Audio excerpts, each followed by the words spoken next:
You're listening to The World at 8 with Lynn Mozart.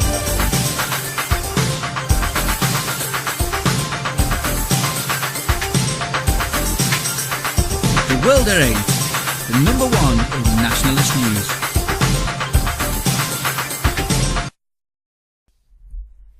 Highlights of the news today, Monday, 21st of October 2013. Knocked unconscious, 10 stitches, and police encourage her to accept £150 compensation so they don't have to pursue charges. Britain has paid out millions to criminals in human rights cases.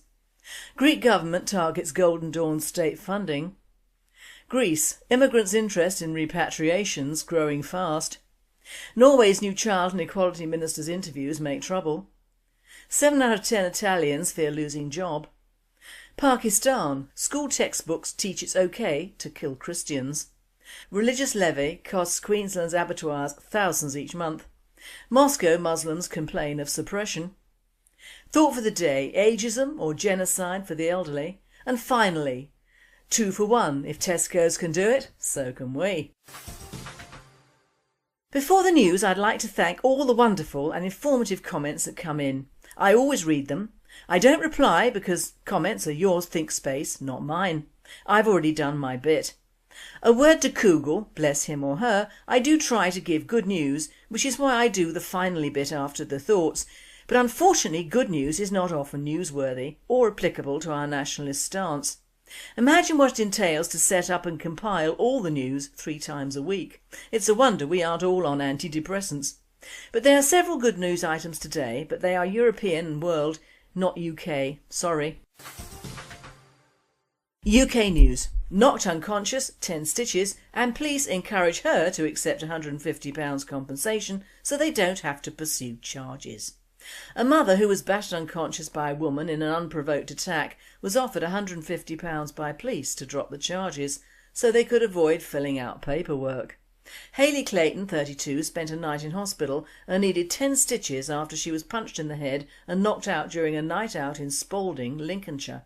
She received a call from police 3 weeks later saying they believed they knew who her attacker was and were making an arrest. The mother of one from nearby Malton Seas End then got another call the next day telling her they had a Lithuanian woman in custody and she had admitted the assault. But she was disgusted when officers said she would not be prosecuted because it was a waste of taxpayers' money. World at 8 states, you bet they'd have found the money if this lady had been black and the immigrant had been white. Britain has paid out millions to criminals in human rights cases. Britain has lost 202 cases in the European Court of Human Rights, including to murderers, terrorists, paedophiles and rapists, resulting in payouts of £4.4 million, it has emerged. The taxpayer-funded compensation awarded by Strasbourg judges since 1998 averages at around £22,000 a head, and recipients have included British double agent George Blake and extremist cleric Abu Hamza. The figures released by the House of Commons and seen by the Daily Mail have increased pressure on the government to pull out of the European Convention in order to reform human rights law. World at 8 says, in the words of Victor Meldrew, I simply don't believe it. European news. Greek government targets Golden Dawn state funding. Greece on Thursday backed a proposal that would suspend state funding of Golden Dawn Party, reports Catherine Marini. The proposal found broad support among the coalition and opposition parties, although leftist groups voiced concerns others could be targeted if Golden Dawn is not explicitly mentioned in the bill. Greece, immigrants' interest in repatriation growing fast. Almost 2,000 migrants in Greece have applied for voluntary repatriation since the beginning of July, largely due to joblessness. Since the summer, 832 Pakistanis, 361 Bangladeshis and 142 Georgians have been amongst those who have chosen to return home. The people who asked to leave Greece face huge problems, said Daniel Estras, head of IOM in Greece. 9 in 10 are homeless and have to look for food every day. They have realised they are in a tragic situation, a dead end. World at 8. Or, as I've been saying for the last few years, make life difficult, not easy for immigrants, and they won't want to travel thousands of miles to come here. Norway's new Child and Equality Minister's interviews make trouble. Newly appointed Child and Equality Minister Solveig Horn's previous statements about immigrants, gay and rape victims stir up a new political polemic in the country. Norwegian newspapers bring back the Progress Party, FRP deputy, and the new Child and Equality Minister Solveig Horn's previous statements. According to VG, Horn said that the girls are responsible for the situation they put themselves in, when she was asked about the rape of women in an interview with NRK in 2011. In an interview with Stavanger Aftenblad 3 years ago, she said rapes in Stavanger is a consequence of the government's immigration policy. She had further suggested that Jens Stoltenberg and his people in the cabinet bring men from medieval cultures to Norway, which allegedly results in the raping of Norwegian women. World at 8 comments, she ain't wrong, is she? 7 out of 10 Italians fear losing jobs. 7 out of 10 people in recession-hit Italy fear losing their jobs. 53% are afraid they won't be able to support their family, and 16% admitted they personally knew somebody who had stolen food out of need, according to a survey carried out by Farmers Association Golderetti and polling institute IX released on Friday. The survey on the perception of the crisis and made in Italy, presented at a forum on agriculture and nutrition in the northern Italian town of Sonobio on Lake Como, also found that 22% of Italian families said they would be in dire financial straits this fall. And while 42% of Italians had no financial concerns, almost half of those polled, 45%, just about make it to the end of the month once all bills are paid and cannot afford any extras, while another 2 million families, roughly 10%, live in poverty, the study said. World news. Pakistan. School textbooks teach it's okay to kill Christians. The textbooks of Pakistani schools pose the killing of Christians as a goal to be sought that would help the same members of the minority to seek martyrdom for the faith. This is shown by a report published in late September by the Middle East Media Research. According to research, the texts are common in most public primary schools, and even Pakistani Christians and members of other minorities are forced to read and study them. The authors of the books, led by the religious leaders, have changed the meaning of the term minority, which is now perceived with negative meaning. Religious levy costs Queensland abattoirs thousands each month. Queensland abattoirs are being slugged thousands of dollars a month through a religious levy on meat exports so powerful Muslim clerics in Jakarta can raise money for Islamic schools and mosques. The halal certification fees can cost some meat processors up to $27,000 a month. The Indonesian Council of Ulama, the top Islamic body which orders fatwa religious rulings, has even banned a Brisbane business from operating because it was not charging Queensland abattoirs enough to give the religious tick-off to export meat. The scandal has stopped most of Queensland's halal meat exports to Indonesia as angry abattoir operators boycott the more expensive halal certifiers endorsed by the MUI. World at 8. So much for Australia and New Zealand's lamb industry. I always thought they were British colonies, funded on Western culture and Christianity. What place does halal butchery have down under? Money is what it is, and the love of money that these Muslims count on. Let them kill their own animals in their own countries. These Aussies and others should have more guts and principles. They will probably run to do business with China, who seem incapable of raising decent cattle or sheep themselves, but at least they aren't halal-ridden. Moscow Muslims complain of suppression. While the Russian Orthodox Church was building 200 new churches around Moscow, new mosque projects never win building permits. Every Eid or Ramadan, the growing Muslim community in Moscow recalls a never-ending problem of mosque shortage, being forced to pray in the streets under rain or even snow. Russian Muslim activist Gaida Dzemel accused the Kremlin of blocking new mosques in Russia's capital. Last March, the mayor of Moscow has warned that no permission would be granted building new mosques in the metropolitan city. Vowing that no new mosques will be built in Moscow, Sergei Sobyanin has attacked economic immigrants for irritating Muscovites with their different language and manners. Opposition to the building of mosques is not new in Moscow. Last December, government plans to build 6 new mosques in the Russian capital sparked a controversy in the country, with opponents calling for a public referendum on the building of mosques in Moscow. In 2012, hundreds of residents of Moscow's neighbourhood of Mitino staged a protest against the building of an Islamic cultural centre in their far-flung district. 3 years ago, cinema news in the Tetstilshiki area in the city's eastern part saw residents up in arms against building a mosque on the park. World at 8. Quite right too. Once you make the mistake of giving an inch with one mosque, you might as well shut up the Christian shop and country, as we have done. Thought for the day: ageism or genocide for the elderly? Are our elderly, and by that I mean our elderly, not so-called British non-English elderly, under threat? Yes, they are, and it is increasing. They are being persecuted not only in their homes by governments and establishment, but by the society in which they have not only grown old in, but have paid their way into for many years. We have to realise that the British ethos is not to take care of our old folk, and in fact we spend much more government money taking care of our disabled and mentally challenged than we do our parents or grandparents, and indeed older folk are encouraged in some ways to be more unwell to get more benefits, and this the pharmaceutical companies just love. The governments love us because they can blame us for the NHS shortfalls in staff, money and time, and indeed are encouraging us at every available opportunity to buy our own coffins and go abroad to die with dignity.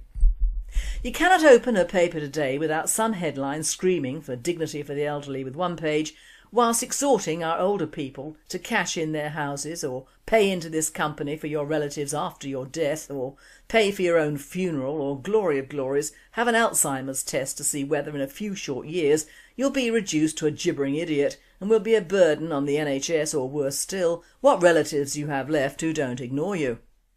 I don't want to have to sell my house if I go balmy to have to pay for so-called third-rate care handed out in a third-rate home by third-world people. Not because I want to leave it necessarily to my children, but because it is mine. I have paid into the UK tax system since I was 17 years old, with precious few breaks, so I view every benefit I get I've earned, much more so than the immigrants who have ended up on our shores and in our benefit and NHS systems.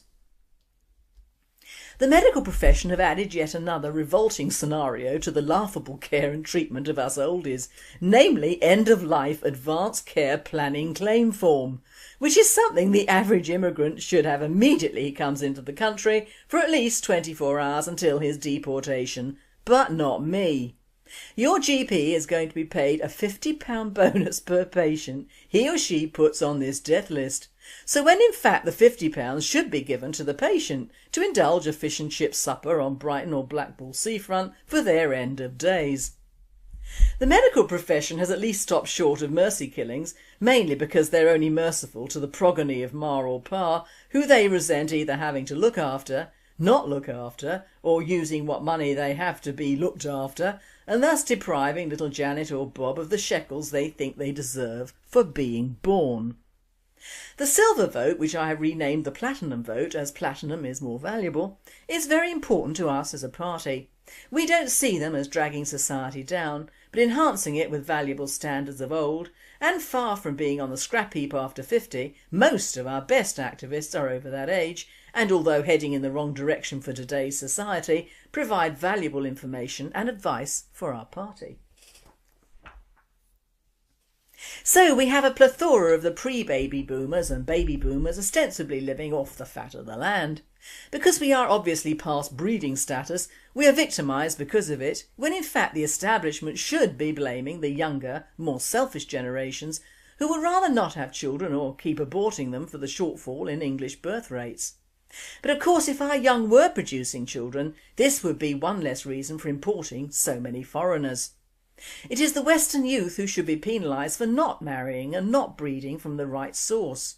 It's their fault we have a dwindling baby population of our own tribes, not us. We did our bit in producing at least 3 generations of children. It is the present and previous generations, the children of the baby boomers, who can and should be blamed, named and shamed. Because thanks to them, when we baby boomers finally desert this mortal coil, whether by fair means or foul, where are the English children to take over?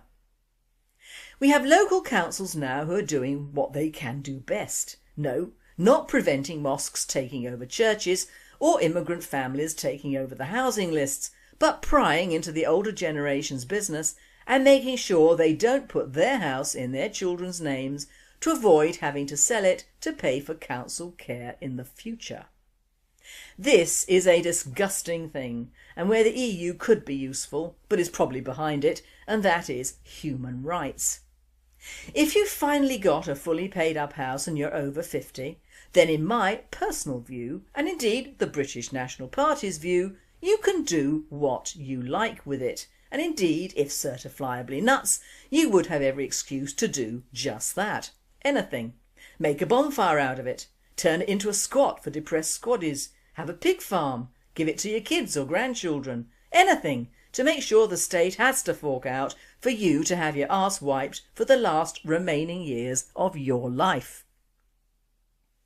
So we're sitting in our houses we've saved for, bought and looked after for many years, and many of our children and grandchildren have been educated in the me ethos, and without having previous generations to respect and looked after, the last thing on most of our descendants' minds is visiting us, let alone actually caring what happens behind closed doors. I remember my mother, bless her, now departed, and she always stated she didn't want to be a nuisance. And this is how, especially since the end of World War I, that the old are regarded in this country. With the end of the Great War, the social system in England was broken, and not in a good way. The good old backbone of England, the true working class, were gone, and they had always looked after their old in their homes, batty or not. The very wealthy nobility and landed families had also looked after their own elderly, with a rather fond affection for the mentally challenged ones, labelling them eccentric, but allowing them free rein around their grounds, because it was all down to blood and inheritance. The burgeoning middle class, which was mainly working class and less than noble families, aspired to this new generation of trade and shopkeepers, but with that came a studied ignorance of their old, and a wish not only to never look old, but to push as far away as possible the relics of their childhoods, whether happy, unhappy, awful, whatever. In our culture, in our schools or in our families, very few mention their old, and few even see them. Although there was very little family for me growing up, my stepfather's family were very good to me, and we always had family Christmases. And I remember my step-grandmother. She always wore black since the Queen died, and was rigidly upright in place in the drawing room all the time, and I used to be allowed to sit next to her. She was never excluded and never ignored. Now, although I rant on about the Muslims and South Asian immigrants, there's one thing to admire about them, and I've always said it: their attitude to family and their elderly relations. The Muslims, Hindus, Sikhs, the Nepalese, the Thais, the Filipinos and all the rest look after their own, which is just as well, as we have a growing number of them in the UK as well, and a country which cannot look after its own old shouldn't have to look after newcomers' elderly. Jeremy Hunt, Health Secretary, has said that grandparents are Britain's shame, and they are. His figure of over 1 million souls is way under, and the unofficial figure is much, much higher. His wife is Chinese, and both they and the Japanese do look after their older generations. However, even as Mr Hunt says, now that the Chinese are officially growing a new middle class themselves, they're finding the standards of the greedy, selfish European strata of middlemen having an effect on their society and its treatment of their old. But I'm sorry that the British culture has never had the time for anyone over the hill, and the greatest insult you can give a person is old as well as fat. And although ageism, like fatism, is not supposed to be encouraged, it really is, isn't it?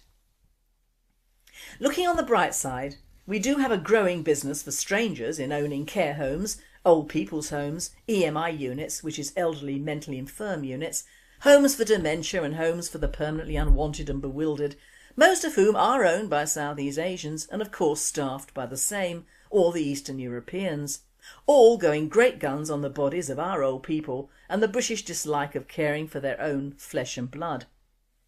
Ageism in the workplace, what a laugh. Today the Mail gave a full-page spread to a woman of just over 50, made redundant. Pardon me for laughing. What is more important is the white male of 50 being made redundant and never working again. That's 15 years till retirement, wasted or pushing trolleys. Now that is a waste of manpower in this world today. Not encouraging women to have careers might well make them do something a man cannot do: produce children.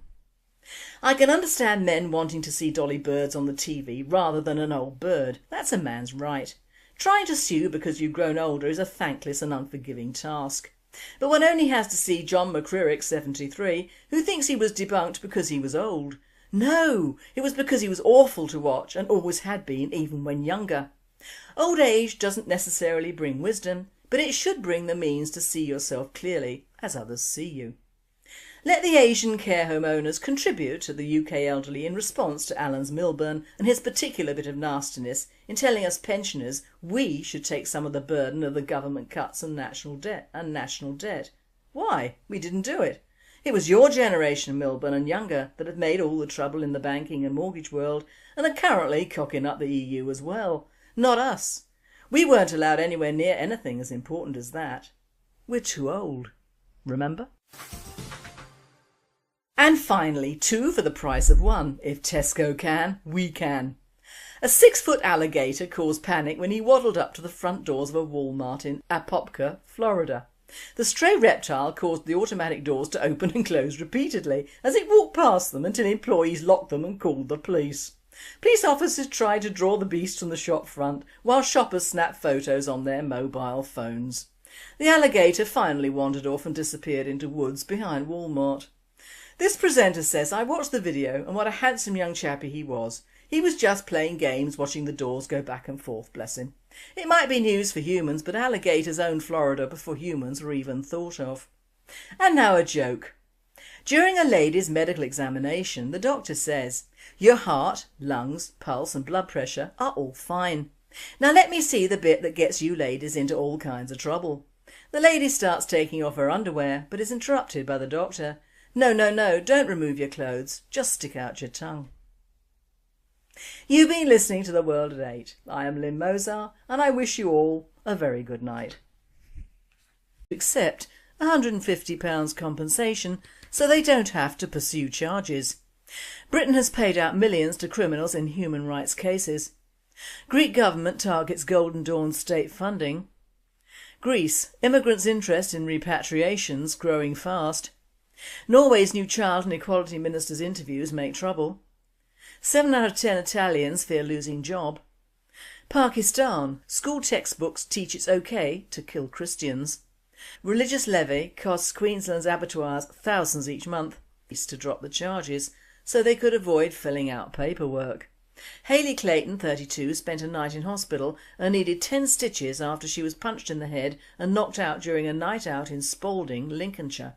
She received a call from police 3 weeks later saying they believed they knew who her attacker was and were making an arrest. The mother of one from nearby Malton Seas End then got another call the next day telling her they had a Lithuanian woman in custody and she had admitted the assault.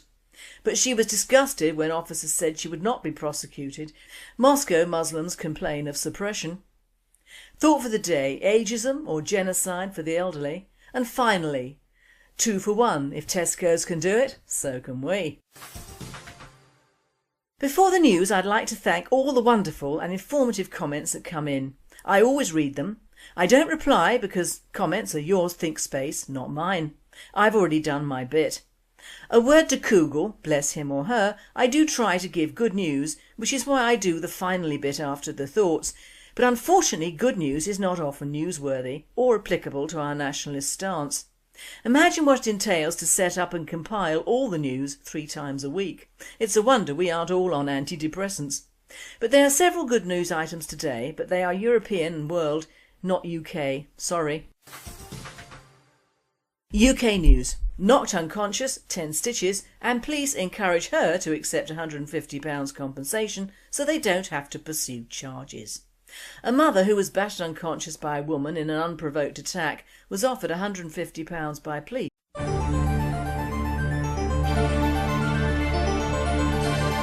You're listening to The World at 8 with Lynn Mozart.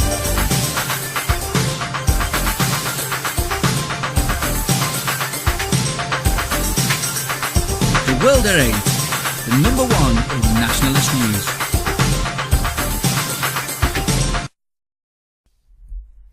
Highlights of the news today, Monday, 21st of October 2013. Knocked unconscious, 10 stitches, and police encourage her to